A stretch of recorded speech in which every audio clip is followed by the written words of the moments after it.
kādreiz es devu rakstu tukuma ataugā, bet es jau tur neko konkrēti nenosaucu, jo es baidījos.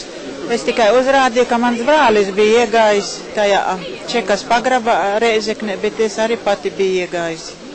Un redzēju tās baismas, kas tur notika. Uz plīts gulēja cilvēks, kuram bija 3 sloksnis, varbūt vairāk par muguru.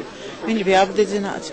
Un zemē uz grīdas bija izmocīti, sakropļoti, kuriem bija orgāni izgriezti un mutē iebāzti. Tas attiecās uz vīriešu kārtas cilvēkiem.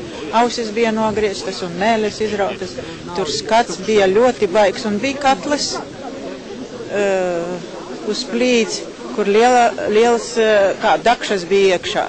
To es nesapratu, nezināju, kas tas par instrumentu, bet kad Vidiņš vāca tās liecības, tad viņš pastāstīja, ka viņam kaut kas ir devis liecības, ka tur bāza iekšā cilvēkus tajā katlā, un tā sieviete vēl bija dzīva tajos laikos, Rēzekne dzīvoja.